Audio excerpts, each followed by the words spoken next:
If you had a chance to go back in time and play a Bethesda game that wasn't broken, would you do it?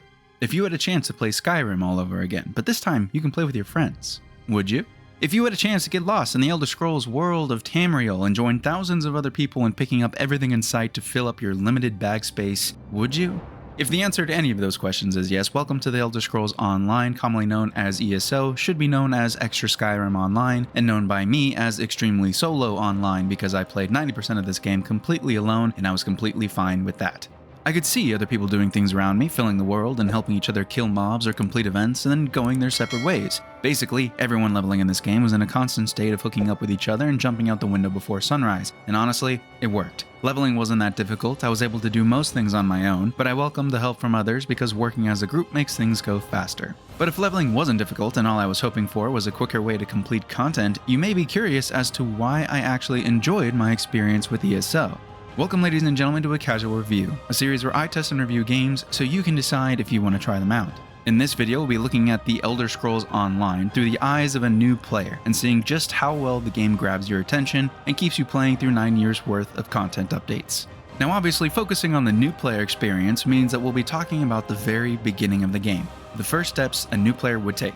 I will also not be talking about any expansion. I bought the base game and will be playing it as is. So as we go through the review, keep in mind that things may change in the quote-unquote end game, but we won't be getting that far in this video. I still do have a lot to say though, so strap in, this will be a long ride. But before we get to that, I want to thank you for watching and remind you to hit that little bell icon so you can get notified of all my videos and live streams. If you feel so inclined, you can also choose to support the channel by purchasing a membership for $1 a month to get access to our new community Discord and a couple of more perks. Our little community is growing with some amazing people, so please don't be a stranger and come join us for some casual gaming fun. Now let's get back to the video.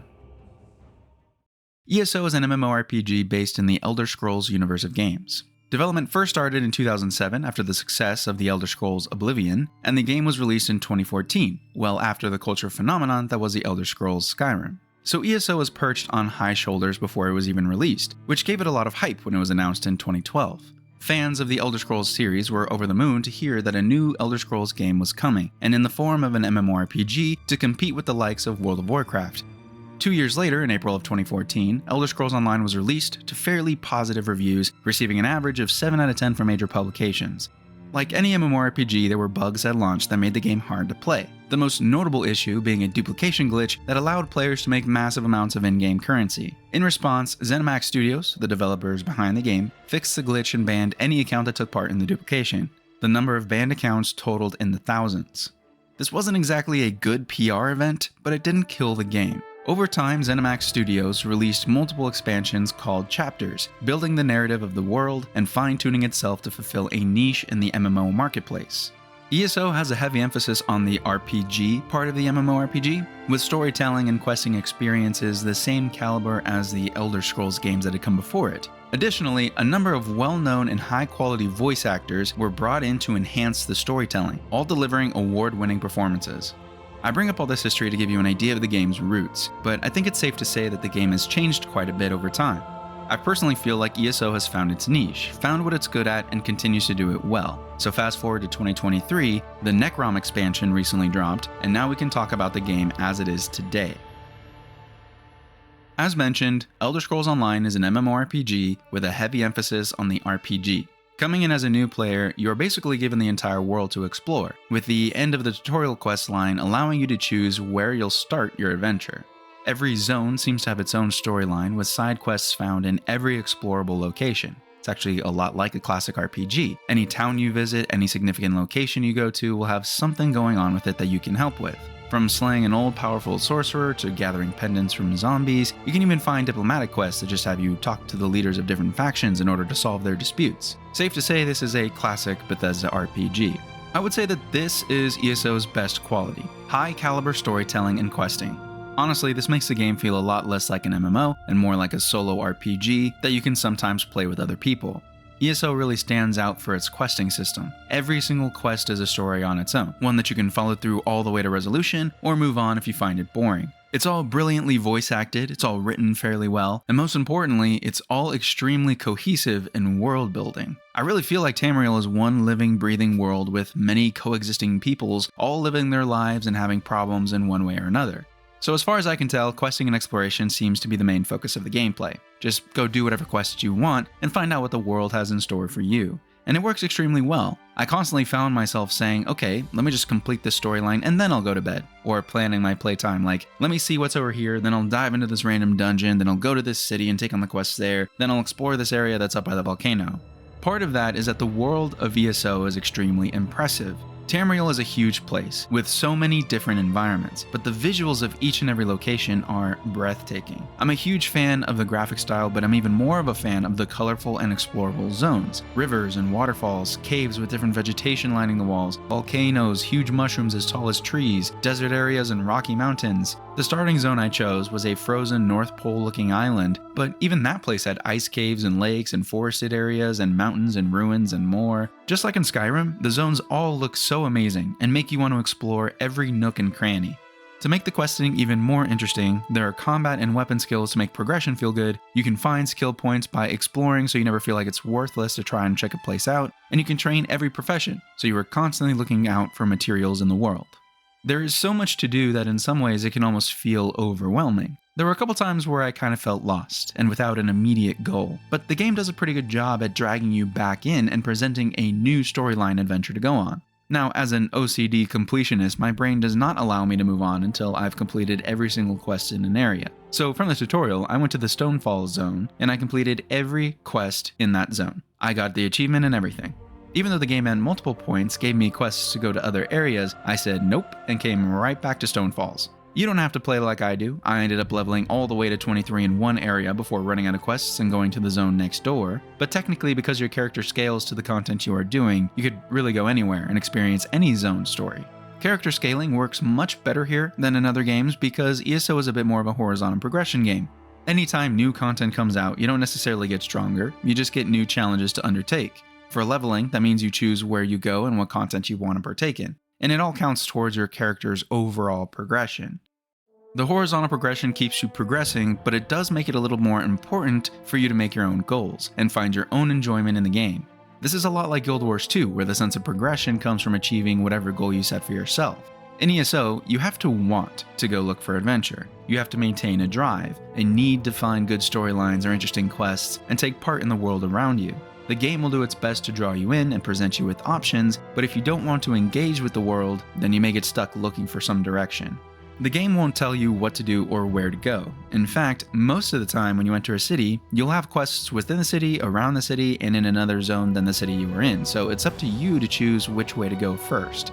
I always had this list of quests that wanted me to board a ship and go to some other zone, but it felt weird going to one zone then jumping to another so quickly, but there was a point where I thought, wait, am I supposed to be in this zone at level 23? There are so many zones and such a big world to explore, maybe I'm supposed to follow some of these quest lines to get to another place. But that's just it. You aren't supposed to do anything. From what I've experienced, there are zones that have quests, and there are dungeons that need diving, and that's about it. You don't have to force yourself to experience every zone unless you really want to. I do hear that there is an overarching story. There is a main quest part of my journal. I haven't really done that yet because I keep getting caught up in the stories of each zone. I know there are many expansions with more content and story added to the game, but I didn't buy the membership or the expansions, so I didn't really see any of that content. There are obviously things I can't do because I don't have the expansion. The game throws it in your face by showing you places you can't explore, but I don't think that it bothered me too much. As a new player, I was far from running out of things to do.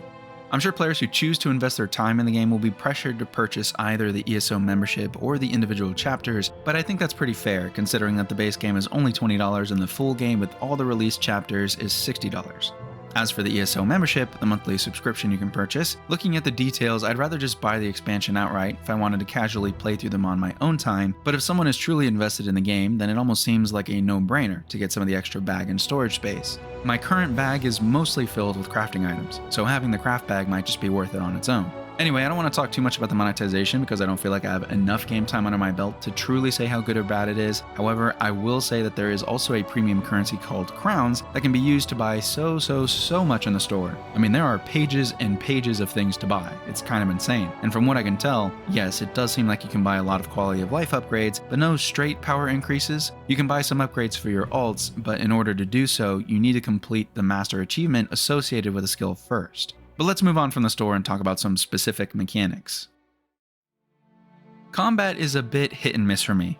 I'm sure it's been said plenty of times before, but the combat lacks a little bit of feeling for my taste. Let me see if I can properly explain why I don't love or hate the combat. There are two main problems for me with the way that combat works. First, there is no true targeting in ESO. You aim with your mouse and swing your weapon or fire a spell at the enemy that's highlighted, so basic attacks and spells feel like they're sort of swinging around and hitting the enemy with a wet noodle. You can keep moving the entire combat encounter and just wildly hit a pack of mobs with your attacks, but unless you're AoEing them down, the combat tends to feel more like an FPS, where you're constantly moving to try and reposition yourself to target the right enemy. I know you could technically stand still, but as a caster, I felt it was important to try and take down the ranged enemies and keep the melee enemies at a distance. I had a good amount of crowd control and powerful long-range spells to hit the enemies in the back, so keeping myself mobile was the obvious choice of strategy. But with this strategy, every encounter had me just constantly running around throwing spells at paper-thin enemies. It's not exactly engaging, and it feels weird to have your character permanently strafing, dancing around the enemies like you're performing for them as they burn to ash or get mauled by a bear. The second issue I have with combat is that, at least while leveling, there was no challenge or resource management or necessary strategies really. I had a couple of lines to dodge on the floor, but really, as long as I was staying somewhat mobile, I could just power down every mob. I never ran out of stamina or magicka, and my health rarely went below halfway because either the enemy wasn't that strong or they were easily kiteable. Without any sort of challenge or mechanics, the enemies were basically just put into two categories, ranged and melee. Some had a stun or some other minor inconvenience spell, but you can easily overcome those or just burn down the enemy before they even have a chance to try an ability. So with these two things in mind, the weightless frantic attacking and the lack of a challenge, combat ended up going like this. For every pack of mobs, I would just circle around them, hit them with my basic attacks, AoE them, and frantically use abilities off cooldown, and wait 2 seconds for them to die.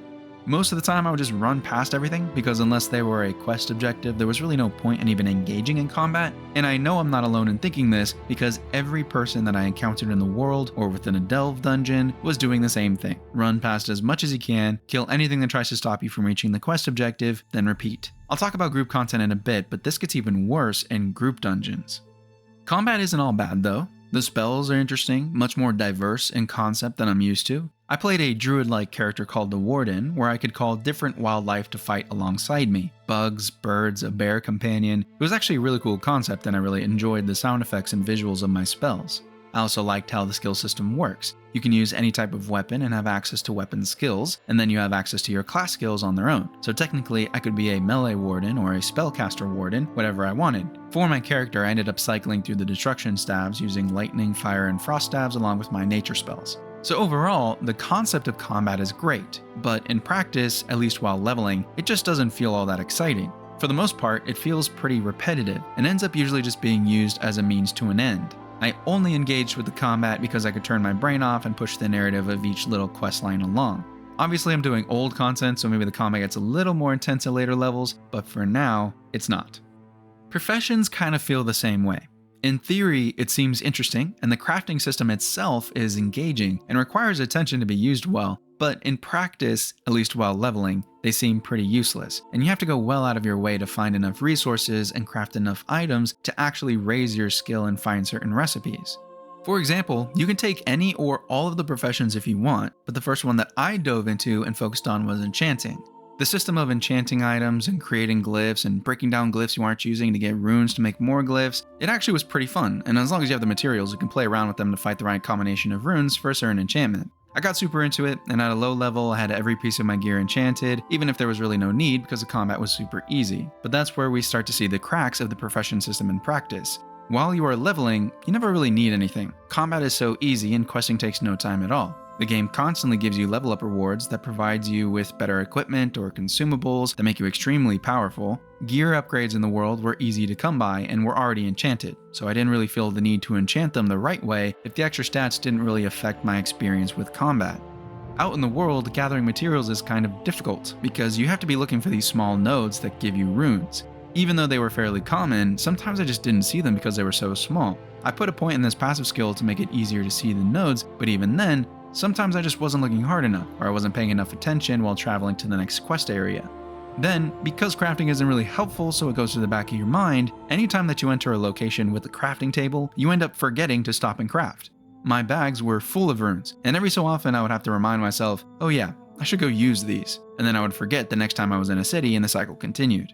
Professions seem like something you have to really go out of your way to progress. If you don't want to do it, then you don't have to. It won't affect your experience much either way.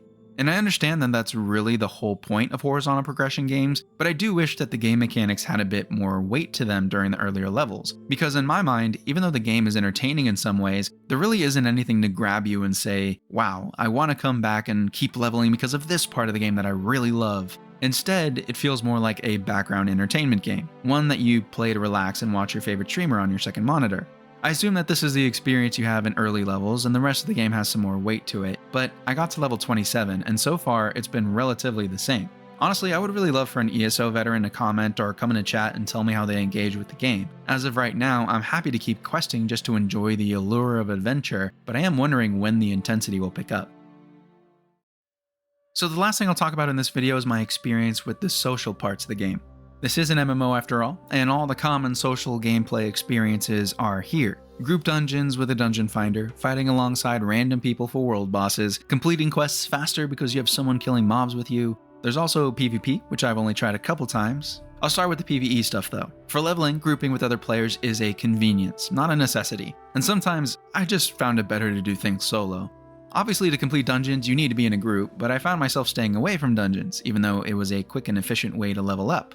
Every time I used the dungeon finder, I would zone in, and the rest of the group would immediately rush off to complete the content as quickly as possible. So me, not knowing what to do or how to keep up, would just be tailing along trying to throw out as many spells as possible, not knowing if I was actually contributing anything of use. Then before I could get my bearings, the dungeon was over and everyone would leave. So dungeons weren't really a fun experience, but out in the world, you never needed to group up at all. Although I did appreciate the players leveling alongside me that would be doing the same quest, and we would both tag all the mobs and burst everything down together. That's efficient gameplay. I did end up fighting a couple of world bosses and taking part in some events, and those were much more fun and suited towards group play. I only did a few, but they were at least more challenging than the normal enemies. I think the social aspect of the leveling portion of the game was really more just a backdrop for me. This world is so big and full of things to do and NPCs to talk to, but seeing another player out in the world makes me feel a little less alone in it. It's weird because I never felt that way in Skyrim, but when it comes to ESO, maybe because it's an online game and I can compare the busyness of cities to the less populated open areas, I actually started to get a bit more cautious, almost like adventuring into uncharted territory, starting to feel the danger of the unknown. Seeing another player actually does make me feel like, okay, someone else is here. I know I have help if I need it. It's the same reason why I can play other MMOs solo but feel good being in an online populated world. But that's a whole nother video right there, so let's talk about ESO's PvP. I tried it, and I actually loved it. I don't feel like I knew how to play my character well enough to be a truly formidable force, but I definitely played well enough to win the game. The footage you are watching is from my first PvP experience. It was a domination style game where you capture different flags and gather points based on how many flags you control. I was shaky at first, but quickly got the hang of moving around the map and helping in team battles. I even won a couple 1v1s. But to be honest, I'm sure my team carried me. It was a lot of fun though, 10 out of 10, would try again. But even though it was fun, I didn't end up doing it much. I'm not really a PvP player in MMORPGs. My favorite is the PvE because I liked RPG out in the world that is created for me. And I think after playing all of these different modes and seeing what the game has to offer, I had finally found how I like to play Elder Scrolls Online. I said in the intro that even though ESO has things I don't like about it, I did find a way to enjoy my experience, and I think that can be easily summed up by saying, I tried everything, found what I like to do, and stuck with that. I think sometimes in other games I find myself trying to play efficiently or playing in a way that the community deems as acceptable. I follow builds or guides because I don't want to suck at the game for very long. I succumb to the social pressure whenever there's group play because I don't want to be the guy in the group that brings everyone else's experience down. Or maybe I just try to play efficiently because I hear that the endgame is so good and I need to get past all this old stuff to get to the new and exciting content. But as I was playing ESO, I was reminded of how I played Skyrim.